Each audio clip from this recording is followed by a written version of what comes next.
Here's everything you need to know before the new Mission Impossible movie. I'm a huge Mission Impossible fan and recently rewatched the whole series. The Final Reckoning is the 8th Mission Impossible movie, but the first one came out all the way back in 1996, so it's been going for almost 30 years. Agents of the IMF, or Impossible Mission Force, are typically portrayed as classic spies. They know how to handle a weapon, but their default strategy is to use gadgets, stealth, and trickery to outwit their opponents. They're often performing heists and sting operations, but with big global stakes. In our very first mission with Ethan Hunt, the protagonist of all 8 movies, everything goes wrong and his whole team is wiped out, including his mentor, Jim Phelps. It turns out this mission was a setup by the IMF to find a traitor, and since Ethan is the only survivor, they assume it's him. So Ethan becomes a disavowed agent, which basically means his government has disowned him. He's gone rogue. He sets out to clear his name by finding the actual traitor, all while being pursued by his own agency, led by a man named Kittredge. Throughout the series, Ethan often finds himself needing to steal a MacGuffin, some kind of object, a secret hard drive or a nuclear weapon, something that fuels the plot. Here, to expose the real traitor, Ethan needs to steal a list of IMF operatives from his own government, which is how we get this famous scene. He does this with the help of expert hacker Luther, who ends up being one of the few characters to appear in every Mission Impossible movie. The actual traitor is revealed to be Ethan's mentor, Jim Phelps, who faked his own demise and is now trying to frame Ethan for everything. Ethan is able to catch Jim, clear his name, and in the final scene, we see that he has taken Jim's place as an IMF team leader. The second movie is definitely the black sheep of the Mission Impossible family. Plot-wise, it's pretty standard, but stylistically, it's a little different. An ex-IMF operative is working with a pharmaceutical corporation to release a deadly virus that they've already manufactured a cure for so they can profit from the sudden demand. The story revolves heavily around Ethan's relationship with Naya, who is pretending to be in a relationship with the bad guy, so Ethan is constantly having to choose between the mission and her safety. By the end, they destroy the virus, take out the bad guys, and Ethan and Naya walk into the sunset together. But apparently it didn't work out because at the start of a third movie, Ethan is about to settle down with his new fiancée, Julia. Ethan is retired as a field agent, and Julia has no idea about his work in the IMF. But he's convinced to go back for one final mission because the villain, Davian, is responsible for the death of an agent that Ethan trained, and he wants revenge. So he sets out to capture Davian and uses one of the most consistent and unique tools in the IMF's bag of tricks: masks. The IMF has the ability to create masks and voice chips that can make you look and sound like anybody. And in every single movie, there's at least one scene involving masks. So Ethan impersonates Davian. The real Davian is taken by Ethan's team. However, Davian manages to escape. At the same time, his agents also kidnapped Ethan's wife, Julia.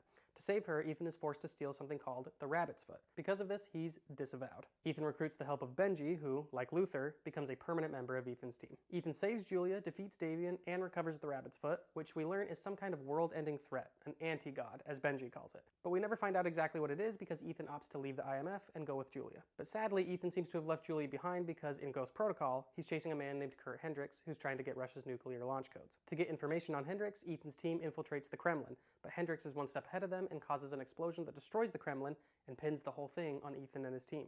Now, there's something to keep in mind about the IMF. Since it's the Impossible Mission Force, they're obviously a last resort. They don't get orders or commands, they are offered missions should they choose to accept. Because the deal is, if they're caught, the US will disavow all knowledge of their actions. Basically, they're on their own. Because of the Kremlin incident, the US president initiates Ghost Protocol, which disavows the entire IMF, which means that Ethan and his team are, once again, rogue agents. Now, this is the movie where we truly saw the beginning of Tom Cruise doing crazy real-life stunts, with each movie topping the last stunt.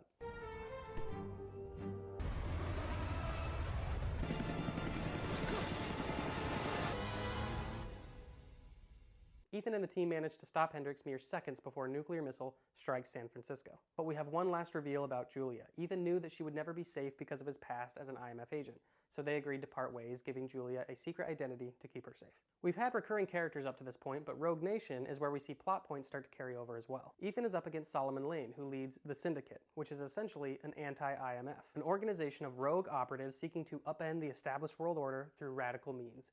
The biggest problem is that Ethan's own government doesn't believe the Syndicate exists. In fact, Hunley, the director of the CIA, convinces a Senate committee to dissolve the IMF. You guessed it, Ethan is disavowed once again, but his team remains loyal and continues to help him from within the CIA. Ethan also ends up working with British agent Ilsa Faust, who is working undercover within the Syndicate. Ethan discovers that Ilsa is being forced to work for Lane by the British government, even after her cover is blown. This is because the British agency, MI6, is actually responsible for the creation of the Syndicate, originally intending it to be a secret force that could operate without oversight, but Lane took it over. Ethan helps to vindicate Ilsa and prove that the Syndicate is real by impersonating the MI6 chief and tricking the Prime Minister into revealing the truth right in front of Hunley, who sums up the idea of Ethan Hunt very well. Hunt is uniquely trained and highly motivated. a specialist without equal, immune to any countermeasures. There is no secret he cannot extract, no security he cannot breach, no person he cannot become. Hunt is the living manifestation of destiny. The team also manages to capture Lane, hopefully disrupting the Syndicate for good. But of course that was too good to be true, because in the 6th movie they've reorganized under somebody named John Lark, and they're trying to acquire several plutonium cores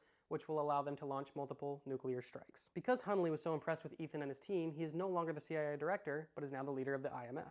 He tasks Ethan with stopping John Lark. However, Hunley's CIA replacement, Erica Sloan, doesn't trust the IMF and demands that her own agent, Walker, go along on the mission. Ethan impersonates John Lark so he can intercept the plutonium cores.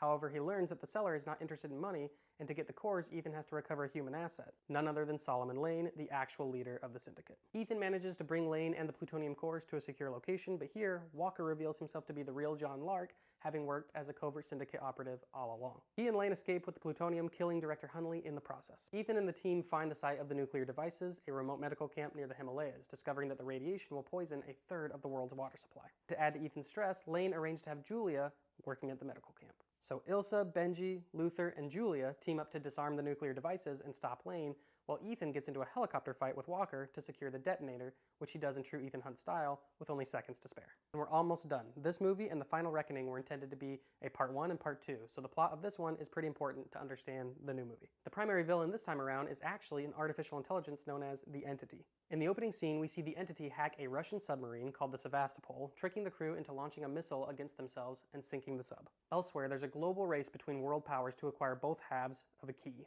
The government believes the key controls the Entity, but they're not sure what it unlocks. Naturally, the IMF sends Ethan and his team to get the key, and we discover what the Entity really is, the most powerful AI ever created. It's deleting information and creating fake information in its place, attacking the truth itself so it can deceive people into doing what it wants. Once Ethan learns this, he, of course, determines it's too powerful for any government to control and resolves to destroy the Entity. Ethan gets close to obtaining the key, but is sidetracked when a thief, Grace, steals the key for herself. Ethan pursues Grace and ends up face to face with Gabriel, a servant of the Entity who believes the world would be better under the AI's control. He demonstrates the Entity's power by declaring either Ilsa or Grace will die that night, no matter what Ethan does. And here I'd like to note one of the biggest ongoing themes in Mission Impossible. Ethan routinely puts the entire world at risk to save one person. He never forsakes his friends. He always values the life of an individual the same as an entire society, which leads him to do reckless things, but the people around him constantly choose to trust him, despite the odds making success seem impossible. And Ethan believes yet again he can save everyone, but the Entity deals a fatal blow when it ends up being correct and Gabriel kills Ilsa. However, Grace managed to keep the key, and here we get a bit more background story for Ethan and the entire IMF. The IMF finds people with special skills in dire situations and offers them a choice. Should they choose to accept, their slate is wiped clean and they become ghosts, choosing to fight for the greater good within the IMF. Long before Ethan joined the IMF, Gabriel caused the death of someone Ethan cared about and framed him for it. Ethan was about to spend his life in prison when the IMF offered him the choice. So in a way, Gabriel set in motion the entire events of Mission Impossible. And now, since Grace has found herself on the radar of every government in the world, she is offered the choice and decides that after working with Ethan and his team and seeing how they care for one another, she'll join them. But to destroy the Entity, Ethan and his team now need to find out what the key unlocks, so they have Grace impersonate a seller and meet the buyer on a train hoping to learn more. The buyer ends up being none other than Kittredge, the IMF leader all the way back from the first movie, only now he's the director of the CIA and trying to control the Entity on behalf of the US government. Who else is on the train?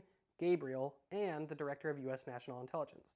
The director explains that the US created the Entity and lost control of it. They're the ones that had the Entity infiltrate the Russian submarine at the beginning of the movie, but it was only intended to reveal the sub's location, not destroy it. The AI went rogue. The key unlocks the data core of the Russian sub, which now holds the source code for the Entity, and is the only thing that can control or destroy it. The director is trying to recruit Gabriel to get rid of this evidence, not realizing Gabriel works for the Entity. Instead, Gabriel gets rid of him. Ethan still believes nobody should have that power, so he recovers the key himself, outwitting the CIA agents that have been pursuing him the whole movie, as well as Gabriel. He also manages to find one last ally in Paris, Gabriel's top agent. Ethan had the opportunity to kill her, but chose not to, and as a result, she now tells Ethan everything she learned about the Entity. So the movie ends with Ethan, Benji, and Grace resolving to find the submarine so they can destroy the Entity's source code. And Luther goes to a secure site off-grid so he can work on a way to stop the Entity without it knowing their plans. They are, of course, still being pursued by Gabriel, the CIA, and other world powers, but we'll have to see what happens in Final Reckoning. And that does it. I hope this was helpful, and if you see the movie, let me know what you think.